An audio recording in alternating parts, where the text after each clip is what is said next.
Spiral के बराबर, उससे स्पाइरल के मूवमेंट से ये होता है कि कभी सूर्य की तरफ ज्यादा होता है, कभी चंद्र की तरफ ज्यादा होता है, इस तरह से एडजस्टमेंट करते चलता है स्पाइरल में।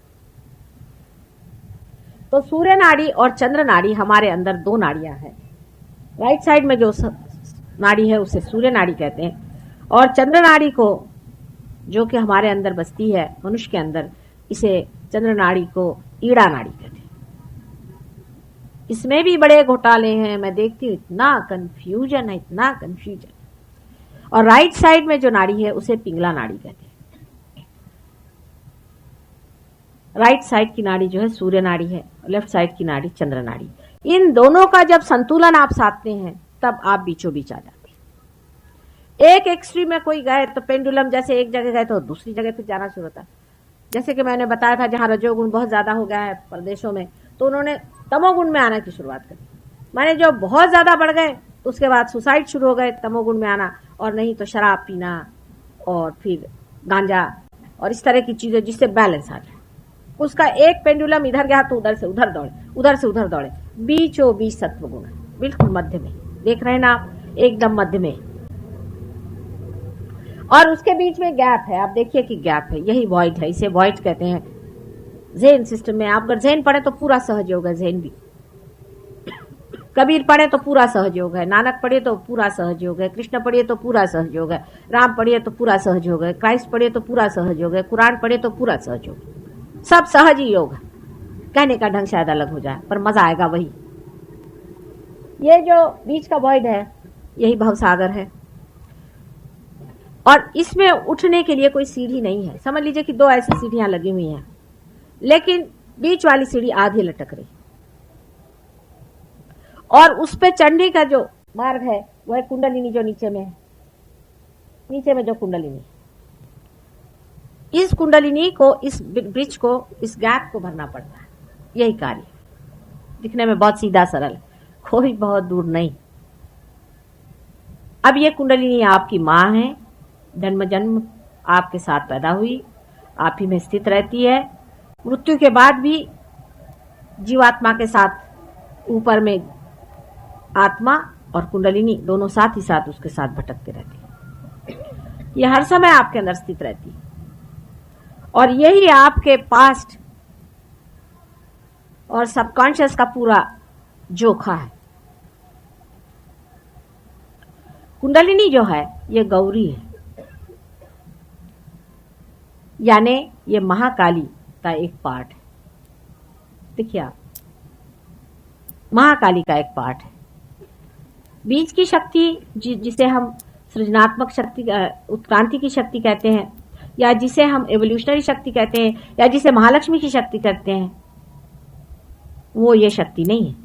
ये आपके सबकॉन्शियस की शक्ति, जो आज तक आपका पास्ट हुआ, आपके कर्म हुए हैं, आपका ये हुआ, वो समझ लेना चाहिए इस चीज को। तो कुंडलिनी वो चीज है, उसका हिस्सा है। जो वॉइड है, वॉइड के अंदर में सरस्वती का कार्य है, क्योंकि मैंने आपसे बताया था कि बीच के जो नाभि चक्र है उसमें से एक कमल का डेंट निकल करके उसमें बैठा हुआ ब्रह्मदेव सारी चीज रचनात्मक कार्य करते रहता है। इसलिए इस वॉइड के अंदर में रचनात्मक कार्य की शक्ति है, आप जानते हैं है। यह रचनात्मक कार्य 5 एलिमेंट्स से आता है। आप जानते हैं 5 एलिमेंट्स के बारे में। उसी से मन भी तैयार होता है, मन भी उसी का एक हिस्सा है। जब ये दोनों शक्तियां, ये और ये एग्जिस्टेंस की शक्ति है और वो कार्यान्वित रहने की रचनात्मक शक्ति है। जब वो कार्य करती हैं तो जिस तरह से कि एक समझ लीजिए कि बाय प्रोडक्ट होता है किसी भी फैक्ट्री में, उसी प्रकार के 2 बाय प्रोडक्ट्स निकलते हैं। एक बाय प्रोडक्ट ऊपर जो लेफ्ट साइड से ऊपर चढ़ता है वो इस साइड में आ जाता है, राइट साइड में, उसे सुपर ईगो कहते हैं। और जो राइट साइड के कार्य करने से होता है वो ईगो होता है। जो लोग राइट साइड में कार्य करते हैं, जिसे हम रजोगुणी कहते हैं, वो ईगो ओरिएंटेड होते हैं, अपने ईगो से कार्य करते हैं। और जो लेफ्ट साइड होता है वो सुपर ईगो होता है। बहुत से आप साइकोलॉजिस्ट नहीं होंगे तो आपको जरा समझा दें। जैसे कि एक बच्चा है, माँ की गोद में दूध पी रहा आराम से, वो आराम से आनंद में, उस वक्त में उसकी माँ उसको हटाती तो उसका ईगो जागृत होता है।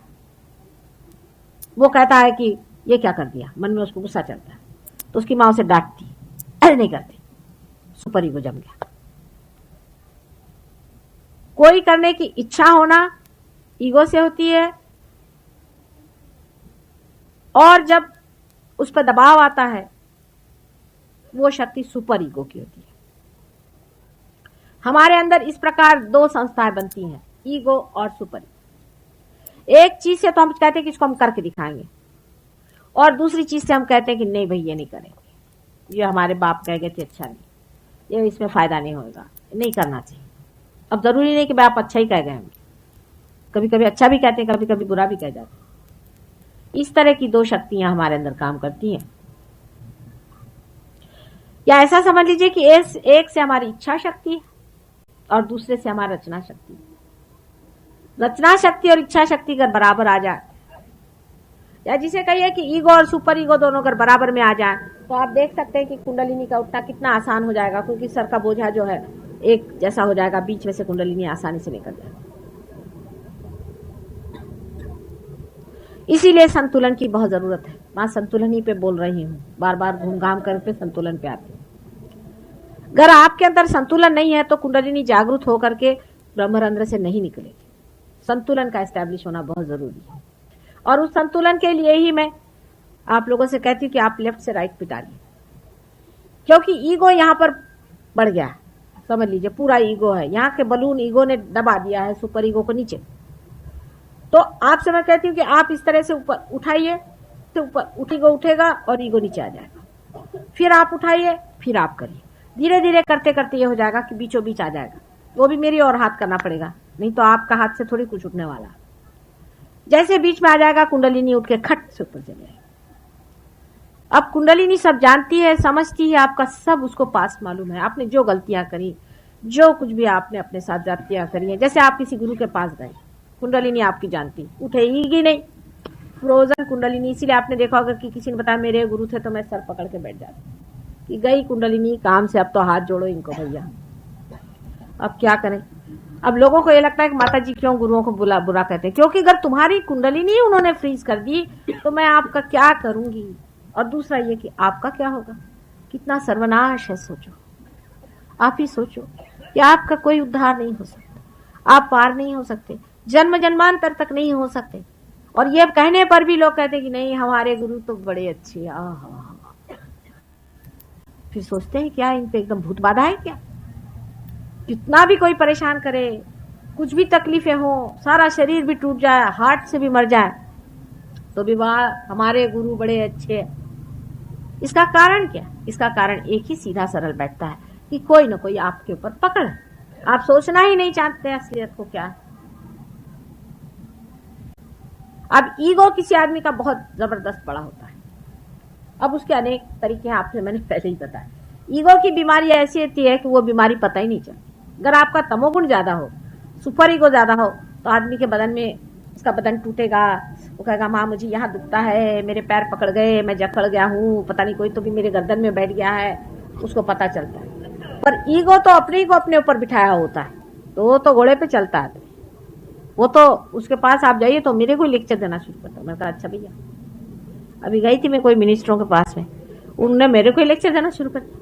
इधर आप लोग का प्रोग्राम होने वाला था, उन्हीं का मैं लेक्चर अभिभूत सुनती रही। मैंने कहा वाह भाई वाह, ये रोज लेक्चर देते हैं, अभी इनको एक में ही चाहिए थी लेक्चर सुनाने के लिए।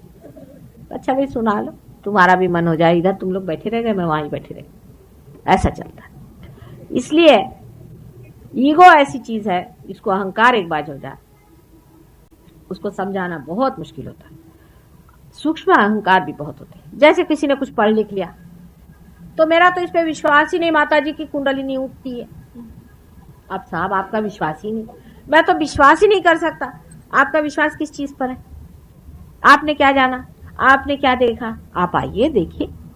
और आपका विश्वास नहीं है या है, इससे क्या फर्क पड़ने वाला है भगवान को? आप आए, मुझे पूर्ण विश्वास भगवान पे है। माने आप कहाँ के अफलातून हो गए? अरे ये सृष्टि क्या आपने बनाई थी, क्या आपके बाप ने बनाई?